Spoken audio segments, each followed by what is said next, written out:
일본의 동아시아 안보 구상이 우리에게도 적지 않은 영향을 미칠 것으로 보입니다. 구정은 국제 전문 기자님과 자세한 이야기 나눠보겠습니다. 안녕하십니까? 안녕하세요. 네, 반갑습니다.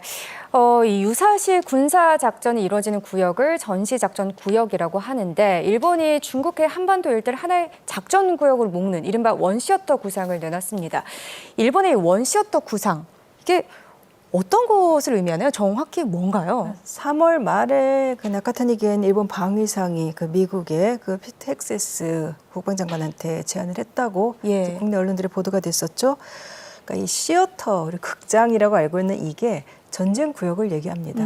무슨 전구, 군구, 뭐 러시아나 중국 같은 데선 그런 식으로 이제 국방 체계를 구성을 하는데 이제 미국 같은 경우는 그거를 세 개를 몇 개의 지역으로 나눠서 사령부 체계를 운영을 해요. 그러니까 한마디로 이 시어터라는 거는 일단 작전 구역을 생각하시면 될 것 같고, 그래서 미국이 이렇게 뭐 유럽 사령부, 뭐 남부 사령부, 중부 사령부 뭐 이런 식으로 뭐 북미, 중미, 중도 이렇게 나눠서 하는데 이 예전에는 태평양 사령부가 있었는데 그거를 2018년에 중국이 더 공세적이 되고 인도가 커지고 이런 걸 감안해서 전체 이제 개념을 아시아 태평양이라고 부르던 거를 어느 순간부터 우리가 인도 태평양으로 바뀌었잖아요. 그래서 인도 태평양 사령부로 이제 확대 개편을 했습니다.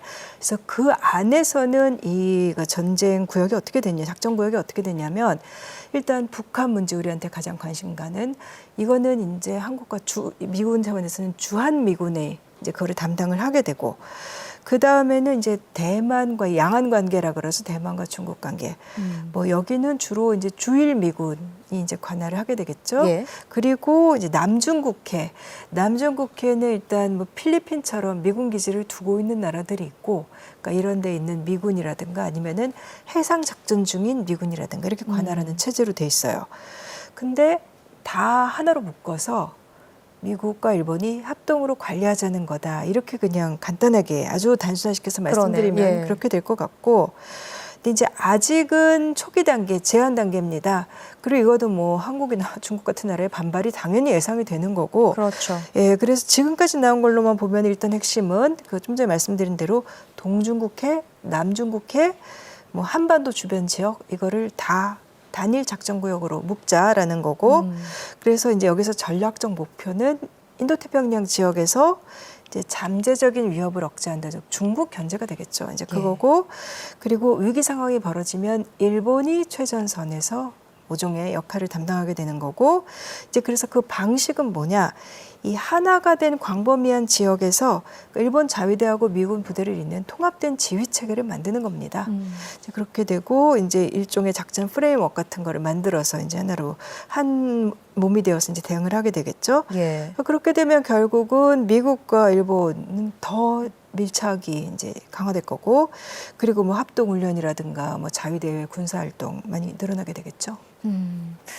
지금 뭐 일본이 원시어터 구상을 차츰 본격화하고 있는 상황인데 이렇게 볼 수 있는 거잖아요, 결국은요. 근데 일본이 동아시아 전체를 하나의 전장으로 구상한 배경이 뭘지가 굉장히 또 궁금하네요. 사실 뭐 이게 구상이 나온 지는 조금 됐고 차근차근 다져왔다고 볼 수 있는데 일단 뭐 안보 환경 변화를 제일 큰 이유로 들고 있죠. 뭐 이거 구상이 나온 뒤에 일이긴 합니다만 며칠 전에 그 중국 항공모함 랴오닝 산둥 이게 뭐 오키나와 그쪽까지 갔고 일본 주장 그 배타적 경제 수역까지 가고 또 뭐 오늘은 나온 뉴스 보니까 그 태평양 훈련 중이던 중국 전투기 그 J-15라고 그 이번에 그 일본을 아주 촉각 곤두세우게 만들었던 그 산둥호에서 훈련하고 있던 그 J-15 전투기가 일본 초계기 뭐 45km까지 근접 비행을 했다 그래서 뭐 NHK 같은 거 보니까 뭐 피해는 없었지만 매우 경계할 만한 상황이었다 이렇게 보도를 하고 있더라고요. 그러니까 중국이 그다음에 그 동남아시아 국가들 상대로 한 남중국해 공세 같은 거 이게 점점 심해지고 있는 건 분명한 사실이지 않습니까? 근데 대만 위협도 그냥 커지고 있고 이런 상황에서 이제 적어도 미국과 일본이 보기에는 중국이 점점 더 이제 군사적인 행보를 이제 가속화하고 있다라고 보는 거고. 뭐 이거는 뭐 쉽게 해서는 안 될 얘기긴 합니다만. 만약에 중국이 대만을 상대로 실제로 무력을 행사하는 그런 상황이 된다. 그래서 이제 미국과 중국이 이제 아시아에서 더더욱 심한 대치로 가게 된다. 그럴 때 이제 미국과 중국이 곧바로 직접적인 어떤 대치로 가는 게 아니라 이제 미군이 주둔하고 있고 영내에서 미국의 대리인 노릇을 해온 일본, 그러니까 일본을 중국이 자극하게 될 가능성이 굉장히 높습니다. 이번에 좀 일본을 아주 예민하게 만들었던 그 오키나와 쪽 해상이라든가 일본의 최서단, 그러니까 서쪽과 이 남쪽 끝의 섬들 이런 데를 중국이 자극하게 될 가능성, 일본 쪽에서는 그 얘기를 오래전부터 직접 거론을 해왔어요.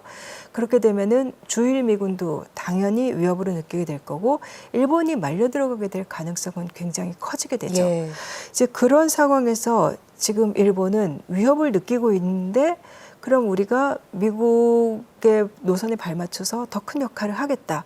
그 대신에 좀 더 주도적으로 하겠다라는 거예요. 거기서 자기네들이 목소리를 키우고 역할을 규정하고 확보받고 싶은 거죠. 이제 그래서 어떻게 보면은 이 구상의 핵심은 결국은 일본이 보기에는 이제 미국과의 관계, 전략적 파트너로 확실히 공인해 받겠다라는 거고, 사실 이제 일본은 그 평화 헌법에 묶여 있는 나라여서 그동안에 아무리 뭔가 하려고 그래도 사실은 운신의 폭이 굉장히 좁았죠. 이제 그걸 넓히려는 건데, 그러니까 한마디로 미군의 기지 역할만 해왔지 않습니까? 지금까지. 이제 그걸 좀 이렇게 좀 깨고 싶은 거고, 그런 면에서는 미국의 의도하고 좀 맞아떨어지죠. 동맹이 더 많이 뭔가를 맡아라라고 하는. 근데 결국 그렇게 되면 이게 미국의 의도, 일본의 의지가 합쳐지면서 일본의 군사대국화랑 연결이 될 거거든요. 아시아권의 위협을 다 하나로 묶어서 관리하자. 그리고 작전 체계에서도 상당히 일본이 관여하자 이렇게 되는 거고, 그러니까 일본이 주장해온 정상국가, 보통국가, 즉 전쟁할 수 있는 나라, 거기로 가는 길이 열릴 거다. 우리 입장에서는 사실 그렇게 보지 않을 수가 없습니다. 그러니까 뭐 잠시 뒤에 저희 뭐 얘기 나누겠습니다만, 그러니까 위기시에 이중전선에 또 우리 한국이 나올 수도 있고 여러 가지 좀 우려들이 있는 상황이 잠시 얘기를 해주신 건데, 어쨌든 일본이 미국의 전략에 발맞춰서 자국의 이익이 되는 구상을 내놓은 셈입니다. 이 트럼프 행정부의 동아시아 전략 그 핵심이 뭔지 이것도 좀 짚어보죠. 트럼프 행정부의 최대 슬로건은 미국 우선주의죠. 전략적인 목표는 중국 견제. 그래서 동맹국의 역할을 확대하라. 그러니까 이 논리 구조가 지금 어떻게 되냐면, 그래서 일방주의하면서 동맹국들에게는 상호주의를 이야기하는 이런 상황인데, 하나하나 살펴보면은 일단 중국을 뭐 경제적, 군사적 경쟁자로 규정을 하고 있습니다. 근데 사실 이거는 조 바이든 정부 때도 마찬가지였어요. 백악관 그 안보 전략에서 뭐 중국을 글로벌 전략적 경쟁자로 규정을 했었고, 근데 이제 미국 국방부가 트럼프 정부 들어와서 이제 올 들어서 이 잠정적인 국방 지침 같은 걸 만들면서 거기서 중국의 대만 침공 가능성, 사실 이거는 굉장히 그 자기 실현적인 예언이라 그러죠. 말이 씨가 되는 상황으로 갈 수 있기 때문에 계속해서 되풀이해서 반복적으로 얘기를 하는 게 뭐 이렇게 바람직한 일은 아닙니다만, 어쨌든 지금 미국에서는 그렇게 상정을 했습니다. 그래서 이 부분을 방어하는 거를 미국의 최우선적인 목표로 일단 그렇게 해놨고, 그 다음에는 외교 전반에서 그 자유주의 노선 거부하고 이제 현실주의 노선을 택하고 있는데, 뭐 트럼프 일기 때도 그랬고 바이든 정부 때만 해도 어쨌든 명목상으로는 가치를 강조했었어요. 민주주의 동맹 이런 식으로. 근데 가치 규범에 기반한 이 자유주의 외교를 얘기를 했었는데, 트럼프 2기 들어와서는 훨씬 더 현실주의적인 노선으로 방향을 틀었습니다. 이게 진짜 현실적이어서라는 게 아니라 이렇게 강대강 세력 균형 내지는 패권 경쟁 이런 차원의 노선으로서의 현실주의를 말씀드리는 거예요. 그래서 이제 더 이상 미국이 세계 공공재를 제공하는 기능, 한마디로 우리 안보 도와주는 세계 경찰 안 하겠다.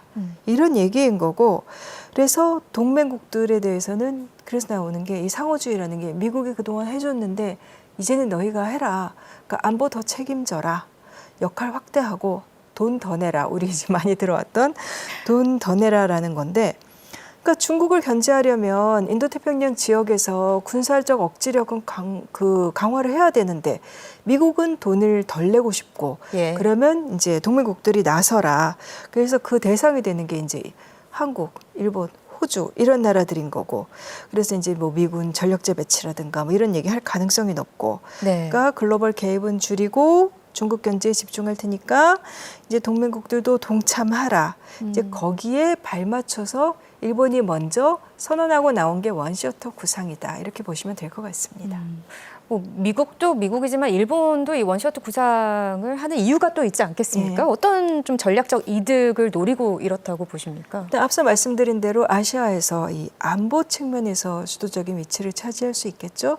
일본이 그동안 그 경제 규모에 비해서 일본이 생각하기에는 평화헌법이라든가 이런 걸로 전쟁할 수 없는 나라로 묶여 있었기 때문에 외교 안보 쪽에서 일본은 뭐 사실 또 존재감이 없었던 게 사실이기는 합니다. 네. 그러니까 돈만 내주고 우리는 목소리는 못 냈다라는 인식, 이게 일본의 이제 우경화를 어떻게 보면 입장인 거죠. 뒷받침해주는 그런 예. 이제 요인이기도 한데, 근데 사실 이제 미국이 중국 견제하면서 인도태평양 전체를 묶어가지고 어떤 그런 이렇게 하게 되면은 일본이 핵심 역내 파트너로서 이제 통합된 지휘 체계의 일부가 되고, 그 과정에서 자위대 군사 활동 늘리고, 또 무기 수출도 늘리겠죠.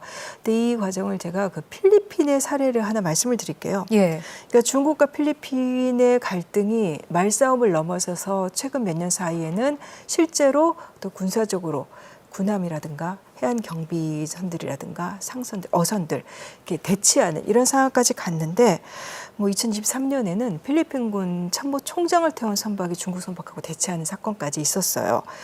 근데 필리핀이 군사적으로 열세인 상황에서 미국이 어디까지 보장을 해줄 건지, 한마디로 그런 정도 상황 갖고 미군이 나설 수는 없는 애매한 상황, 그리고 군사력을 강화해야 되는 상황에서 일본과 밀착을 했습니다. 지난 몇 년 동안에. 예. 그래서 예를 들면 뭐 작년 4월에 미국, 일본, 필리핀, 워싱턴에서 3자 정상회의 하면서 이제 안보협력 강화하기로 했고, 작년 7월에 필리핀과 일본이 그 상호 접근 협정이라는 거를 맺었는데, 사실상의 준동맹 수준으로 올라간 거예요. 그렇게 되고, 그 다음엔 뭐 일본이 지원하는 동맹국들 지원해주는 이제 안보 지원 프레임워크 이런 게 있어요.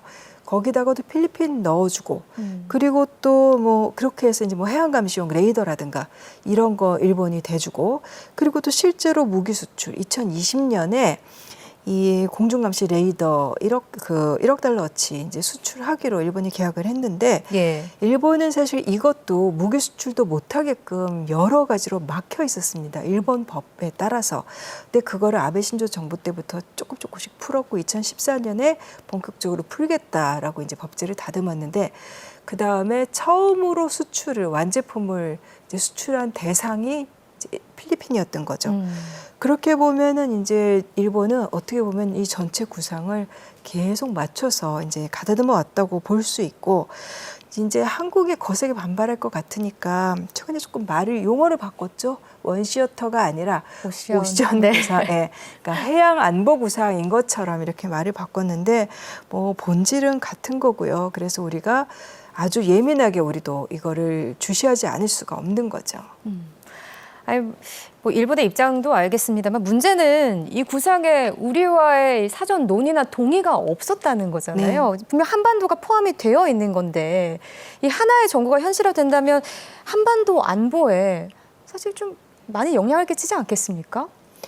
우리는 굉장히 이거를 그래서 아주 신중하게 또 받아들이면서도 굉장히 중요한 상황으로 생각해야 되는 예. 게, 일단 제일 큰 거, 북한 억지력이 오히려 줄어들 수 있습니다.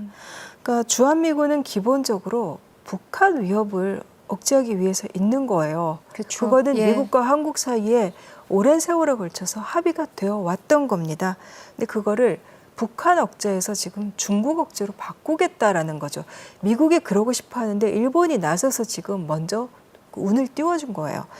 그러니까 두 번째로 한국이 광범위한 분쟁에 연루될 가능성. 이거 굉장히 중요하죠. 예. 남중국해 갈등이 격화되고 있다라고는 하지만 사실 우리하고 직접적으로 관련돼 있지는 않습니다. 우리는 그 분쟁의 당사국이 아닙니다.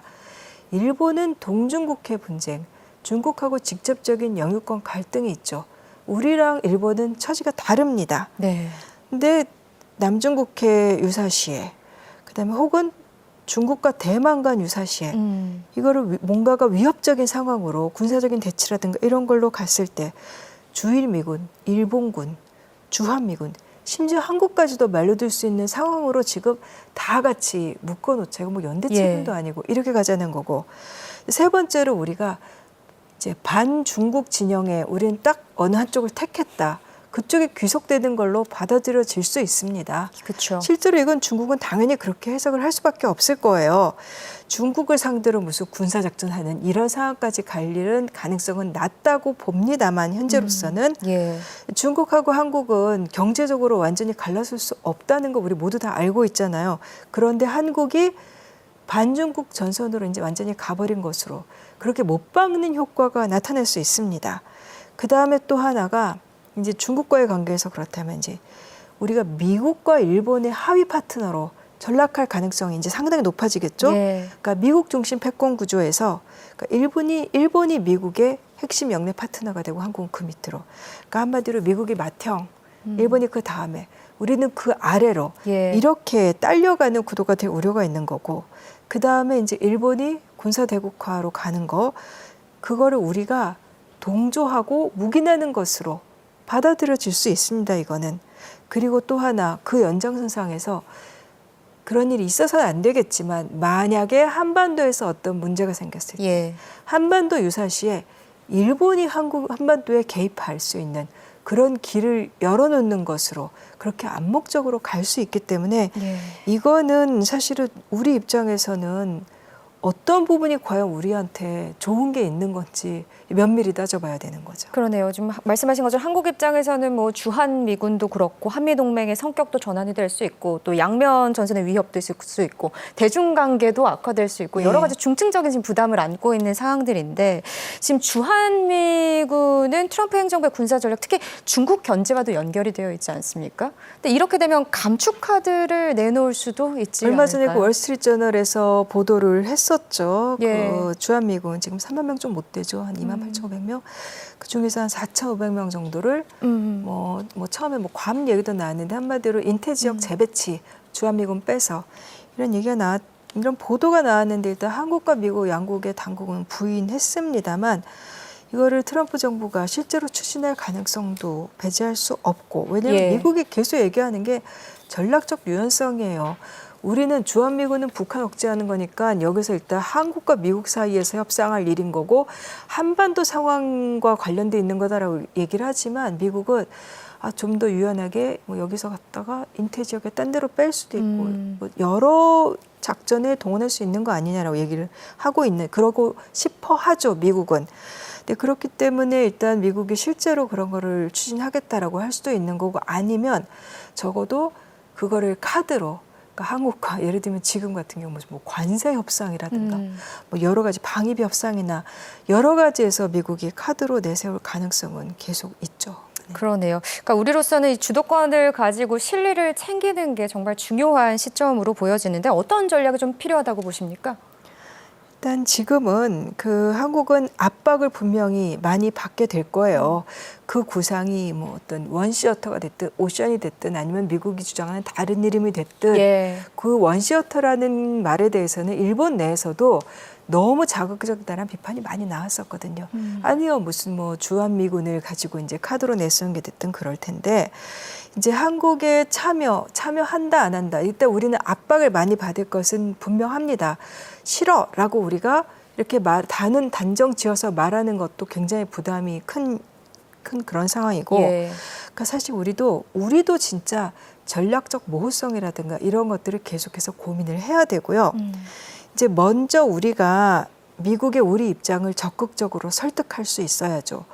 우리는 하겠다 안 하겠다를 잘라 말하는 게 아니라 우리의 입장은 이렇고 이러이러한 우려가 있다. 한국에서는 그게 굉장히 중요한 문제다. 이거를 설득을 해야 되는 거고 그러니까 예를 들면 그때 그 쿼드 그러니까 미국, 일본, 인도, 호주 그 4자 안보대화 쿼드 얘기가 나왔을 때 한국의 그때 스탠스 저는 잘 했다고 보는데 어떤 거냐면 가입하겠다 안 하겠다가 아니라 쿼드 플러스 같은 그런 형태로 우리가 같이 동조를 할 수가 있다. 근데 물론 그때는 중국을 의식해서 미국도 한국에 가입해달라고 말하진 않았었어요. 바이든 정부. 예. 근데 그래서 우리가 선을 딱 잘라서 긋는 게 아니라 언제나 무엇을 열어두는 이런 거 굉장히 중요할 것 같고 그 다음에는 이제 실제로 중국의 어떤 공세적인 패권주의적인 행보 그건 우리가 중국을 적대시하면 안 되고 경제적으로 분명히 같이 가야 되고 사이 좋은 게 중요하지만 우리한테도 위협적인 게 사실입니다. 우리도 당연히 의식을 하지 않을 수 없어요. 중국의 그런 행보가. 예. 그리고 그게 우리를 직접 겨냥한 거건 아니건 간에 이 지역 전체를 불안정하게 만들고 있고 그런 상황에서 우리도 중국을 상대로도 우리의 협상력이 더더욱 필요하거든요. 그럴 때 어떤 미국과 일본과 우리가 발을 맞추는 모습 이런 것들이 우리도 또 역으로 지렛대가 될 수도 있는 거예요. 근데 다만 이 모든 과정이 굉장히 신중하고 조심성 있고 아주 디테일하게 고민되고 이뤄져야 된다는 거고 그래서 중국을 상대로 지렛대를 하면서 또 미국을 상대로는 우리 역할 알리는 것과 함께 우리의 의지를 알리는 것과 함께 근데 사실 미국이 우리더러 계속해서 역할을 강화하고 돈 더 내라라고 하는데 그동안에 미국이 군사기술이니 뭐니 다 우리한테 족쇄 채워놓은 거 너무 많습니다. 예. 그러면 그거라도 좀 풀어주든가. 우리 지금 굉장히 큰 방산 수출국인데 상호 협의가 필요하죠. 예, 그래서 예. 우리가 무슨 그래서 무기를 너무너무 많이 팔자 꼭 그런 얘기라기보다 어쨌든 우리도 확실하게 미국을 통해 미국에서 얻어낼 것들 실질적인 부분까지 얻어내는 거 그런 것들이 굉장히 많이 필요하겠죠. 그게 또 우리의 스스로의 군사력을 강화하는 거랑도 연결되어 있기 때문에 네. 앞으로 협상력 굉장히 중요할 것 같습니다. 그러네요. 이 한 배를 탈 수는 있겠지만 그 키까지 내줄 이유는 없겠습니다. 국익을 우선으로 하는 전략이 마련돼야겠습니다. 지금까지 구정은 국제전문 기자님과 말씀 나눴습니다. 고맙습니다.